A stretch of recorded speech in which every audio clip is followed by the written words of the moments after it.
बिस्मिल्लाहिर्रहमानिर्रहीम, अस्सलाम वालेकुम। आपका दोस्त सलमान हैदर। यकीन रखता हूँ परवरदिगार ने आपको और आपके अहले खाना को अपनी हिफ्ज़ व अमान में रखा हुआ होगा। उज़्बेकिस्तान की बात करें या अशरफ गनी ने अपनी तरफ से भरपूर कोशिश की कि दुनिया के बड़े बड़े ममालिक के रिप्रेजेंटेशन के दौरान पाकिस्तान के हवाले से कोई सुबकी का एहतमाम पैदा कर सकें, लेकिन अल्हम्दुलिल्लाह हमेशा की तरह उन्हें नाकामी का मुँह देखना पड़ा। इस वीडियो में आपको बताऊंगा कि पाकिस्तान ने एब्सोल्युटली नॉट के बाद आज अशरफ गनी के सामने जो पाकिस्तान का क्रिस्टल क्लियर जो स्टांस पेश किया है ना, उसका लुब्बे लुबाब क्या है। वज़ीर-ए-आज़म पाकिस्तान ने किस तरह पाकिस्तान अवाम और अफ़गान अवाम के दिल की तर्जुमानी की है। इसी वीडियो में आपको ये बताऊंगा कि हालिया तौर पर तालिबान ने किन मकामात पर कामयाबियाँ हासिल की हैं, इससे मुतल्लिक मैं आपको आगाह करूँगा। साथ साथ अफ़गान फोर्सेस ने कुछ इलाके रिट्रीट किए हैं, वो भी आपको बताऊँगा। एक बड़ा सहाफ़ी, इनाम याफ्ता सहाफ़ी, पुलिट्ज़र का सहाफ़ी, वो आज एक हमले के अंदर जाँ बहक हुआ है, जिसके मुतल्लिक मुबैना इतलात ये हैं कि तालिबान ने इसके ऊपर अटैक किया था। वो सहाफ़ी के साथ एक कमांडेंट भी है, और ये कमांडेंट है deputy director joint special operation Sadiq Karzai. वो भी जाँ बहक हुए हैं। इसकी डिटेल भी मैंने आपको बतानी है। जनरल दोस्तम की कौन कौन सी ज़मीन तालिबान के कब्ज़े में, और उस ज़मीन पर तालिबान इस वक्त क्या खेल और कूद मचाई हुई है, ये भी इसी वीडियो के अंदर मैं आपको बताऊंगा। साथ साथ मैं आपको बताऊंगा कि एक एयर स्ट्राइक हुआ है, उस एयर स्ट्राइक के नतीजे के अंदर कितने तालिबान जाँ बहक हुए हैं। ये तमाम अपडेट्स मैंने आपके साथ शेयर करनी है। शेयरिंग से पहले रिक्वेस्ट कि अगर अभी तक ये चैनल आपने सब्सक्राइब नहीं किया तो ये रेड बटन दबा दें और बेल आइकन दबा दें, ताकि अपडेट्स आप तक पहुंचती रहें। मेरा और आपका ये दोस्ती का जो रिश्ता है ये कायम व दायम रहे। कमेंट्स का बहुत शुक्रिया, आप कमेंट से मुझे आगाह करते हैं।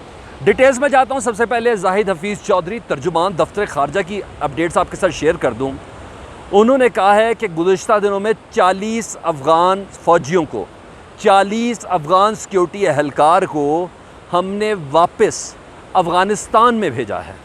ये वो 40 अफ़गान सिक्योरिटी एहलकार थे जो तालिबान से लड़ते हुए डर के दुम दबाकर पाकिस्तान का बॉर्डर क्रॉस कर रहे थे, और पाकिस्तान के सिक्योरिटी इदारों ने इनको मौके पर, लेवीज़ ने, एफसी ने इनको मौके पर गिरफ़्तार किया, और गिरफ़्तार करने के बाद तालिबान को नहीं, अफ़गान हुकूमत के हवाले किया इन 40 अफ़गान सिक्योरिटी एहलकारों को। साथ साथ एक क्रेडिट स्टेटमेंट थी जो क्लियर की है। उन्होंने कहा पाक फ़ज़ाइया ने अफ़गान फ़ज़ाइया से किसी किस्म की कोई बात नहीं की है कि अगर स्पिन बुल्दक या चमन के बॉर्डर के पास आपने किसी किस्म का कोई एयर स्ट्राइक किया तालिबान के ऊपर तो हम जवाबी हमला करेंगे। इस तरह की किसी भी गुफ्तगू को कतई उन्होंने कहा है कि ऐसी कोई गुफ्तगू भी नहीं हुई। इसके बरक्स अफ़गान तालिबान से मुतल्लिक अफ़गान हुकूमत क्या कह रही है, और अफ़गान हुकूमत पाकिस्तान एयर फोर्स की जानिब से मुबैना तौर पर जो कोट किया जा रहा है, धमकी को कैसे कैश कर रही है, ये चीज़ें बहुत ज़्यादा इम्पॉर्टेंट है। ये गुस्सा दिलाने वाली बात है। ये ख़ित्ते में की जाने वाली खिदमत जो पाकिस्तान ने की है, उसके हवाले से बहुत दुखी चीज़ें हैं।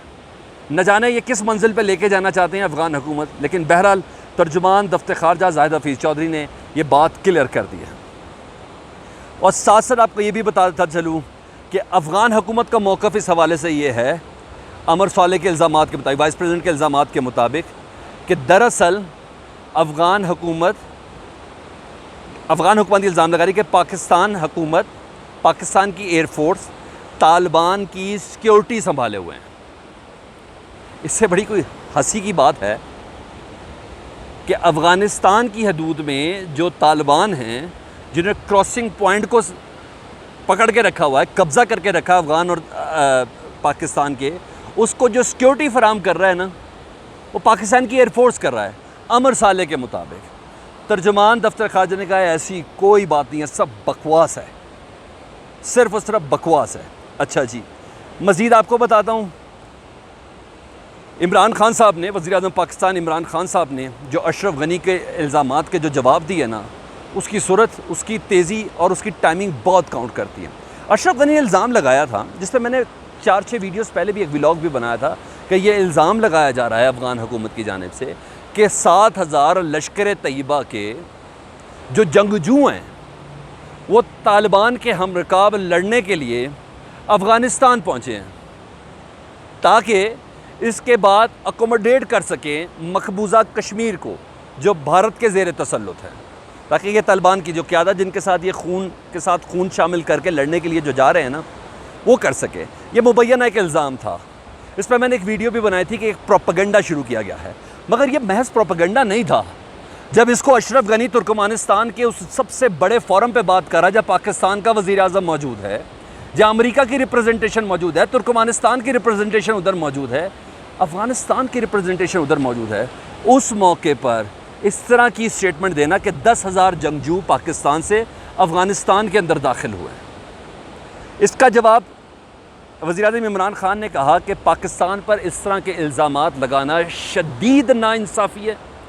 पाकिस्तान ने जितनी कुर्बानियाँ दी हैं अफ़गानिस्तान की इस 20 साला जंग के दौरान, और बरह रास्त जितना खून बहा है सिक्योरिटी फोर्सेस का पाकिस्तान की आम पब्लिक का इस सिलसिले में, उन्हें कहा क्या अभी भी किसी किस्म की कोई कुर्बानी की ज़रूरत है तो बराह मेहरबानी अशरफ गनी अपना मुँह बंद ही रखें तो मुनासिब है। साथ साथ उन्होंने कहा कि जब तालिबान के साथ गुफ्तगू की ज़रूरत थी और पाकिस्तान बार बार कह रहा था कि तालिबान से गुफ्तगू करें अफ़गान हुकूमत, तालिबान से गुफ्तगू करें अफ़गान हुकूमत, उस वक़्त आप नहीं मान रहे थे। पाकिस्तान का वज़ीर आज़म फ़ोन कर कह रहा था, पाकिस्तान का आर्मी चीफ मुसलसल बार बार जा रहा था, ISI चीफ जा रहा था, पाकिस्तान की सियासी क़यादत पार्लिमान ये कह रही थी, वज़ीर ख़ारजा ये कह रहे थे कि प्लीज़ तालिबान से बात करें ताकि सियासी हल निकल सके। पाकिस्तान के वज़ीर आज़म कहते हैं कि अब उस वक़्त आपने हमारी बात मानी नहीं और अब तालिबान से बातचीत पर आप ज़ोर दे रहे हैं। उन्हें कहा कैसे मुमकिन है, वज़ीर आज़म पाकिस्तान कहते हैं और मैं भी कहता हूँ कैसे मुमकिन है। तालिबान को अपनी जीत मुसलसल नज़र आ रही है, 85% हिस्से पर कब्ज़ा तालिबान कर चुके हैं और उस कब्ज़े के बाद क्या वो अब अफ़गान हुकूमत से बातचीत करने में बैठने में अपनी तौहीन नहीं समझेंगे?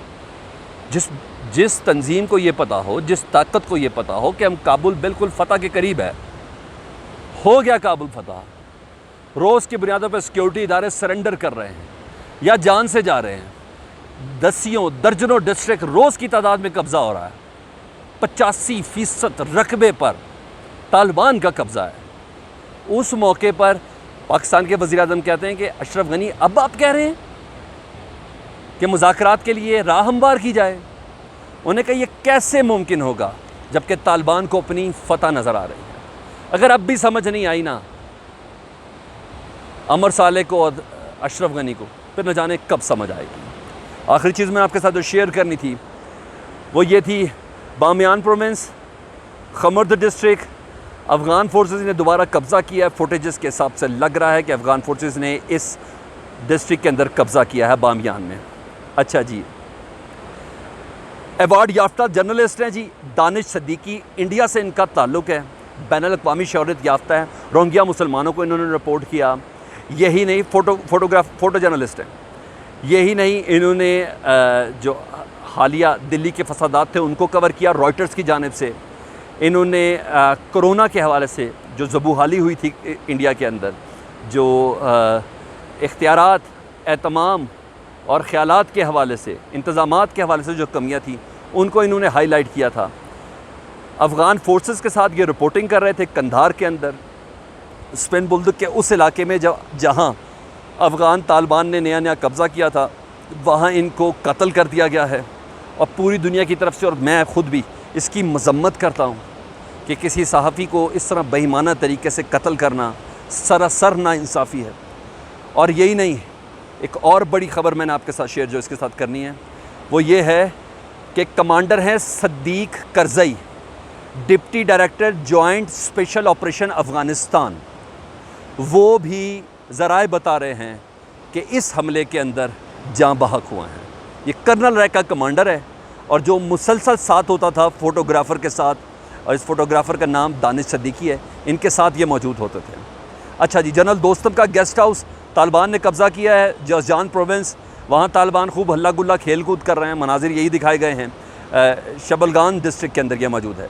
बदख्शां सूबा 13 तालिबान जहाँ बहक हुए हैं, यहाँ हवाई हमला किया अफ़गान एयरफोर्स ने, ये मैंने आपको बताना था।